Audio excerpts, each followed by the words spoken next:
गोस्वामी तुलसी रामायण में लिखी कि पर धर्म न दूसर सत्य समाना, आगम निगम पुराण बखाना। क्या कहें कि धर्म न दूसर सत्य समाना, तो दोनों बातें एक ही कि दो है कि जो आदमी सत्य को धारण कर ले, जो आदमी दया को धारण कर ले, जो आदमी परोपकार के धारण कर ले, प्रेम को, करुणा के, यही धर्म है। धर्म ये नहीं खाली कि लड्डू पेड़ा पूजा पाठ कर रहा मंदिर, वही धर्म है। धर्म न दूसर सत्य समाना, आगम निगम पुराण बखाना। सारा वेद शास्त्र ईजक बीजक यही कर रहा है कि सत्य से बड़ा कोई धर्म नहीं है। क्या वो सत्य पर चल रहे हैं? तो कहें कि और कोई धर्म की परिभाषा है प्रभु जी सत्य के अलावा? दूसरा कहीं का और है, कहीं क्या है? तो कहीं है कि परम धर्म श्रुति विदित अहिंसा, पर निंदा सम अघन गरिंसा।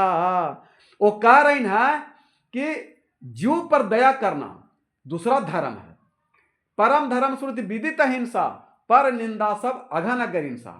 कि जीव पर दया करना दूसरा धर्म है और दूसरा की निंदा शिकायत करना महापाप है। अगर दूसरा का निंदा शिकायत नहीं करता है ये भी धर्म में आता है ना, ये भी धर्म में आवेगा। अब कबीर साहब कहें कि जीव दया और आत्म पूजा, कहीं कबीर धर्म नहीं दूजा, तो कहते हैं कबीर साहब को सनातन धर्म के विरोधी है, वो भगवान को नहीं मानते। क्या कि जीव दया और आत्म पूजा, तुम जीव पर दया कर दो और आत्मा से, तो जब तक आत्मा के भक्ति नहीं कीजिएगा तब तक जीव पर दया नहीं हो सकता। तो जीव दया और आत्म पूजा, कहीं कबीर धर्म नहीं दूजा। और गोस्वामी तुलसी साहब कहते हैं कि परम धर्म श्रुति विदित हिंसा, पर निंदा सब अघन अग्रिंसा। कि अगर तुम हिंसा कर रहे हो, मांस मछली मुर्गा अंडा खा रहे हो, अहंकार को घमंड करो, तो इसको छोड़ करके दया प्रेम करुणा को अपना लो, तो तुम्हारा मोक्ष मुक्ति उद्धार कल्याण हो सकता है। तुमको राम, तुम्हारे ऊपर राम रहम कर सकते हैं। कहें कि और कोई धर्म की परिभाषा है प्रभु? कहें कि हाँ। कहें वो क्या, वही जरा बता दिए। तो तीसरा बताते हैं कि परहित सारी धर्म नहीं भाई, पर पीड़ा सम नहीं अधवाई। क्या कहें? परहित, पर माने दूसरा, माने सास ससुर पति पत्नी बहू की सेवा करना, गांव घर टोला पड़ोस को परोपकार करना, दया करना, दान दे देना, प्यासे को पानी देना, भोजन देना, इससे बड़ा कोई धर्म नहीं है।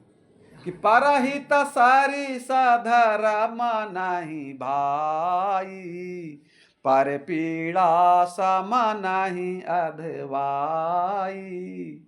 और माने हमसे किसी को दुख हो जाए, पीड़ा हो जाए, किसी को मार दें, निंदा कर दें, शिकायत कर दें, उसको सुख में दुख डाल दें, उसको हम गड्ढा में ढकेल दें, तो इससे बड़ा कोई पाप नहीं है। तो बताइए, गोस्वामी तुलसी साहब यही बात कर रहे हैं जो बच्चा कबीर साहब कर रहे हैं। तो कबीर साहब पहले आए, गोस्वामी साहब बाद में आए, और कबीर साहब का बानी सब रामायण में लिखा हुआ है, और रामायण से करते हैं कि नहीं। तो इसीलिए आप लोग भी इस बात को समझ कर करके और अपना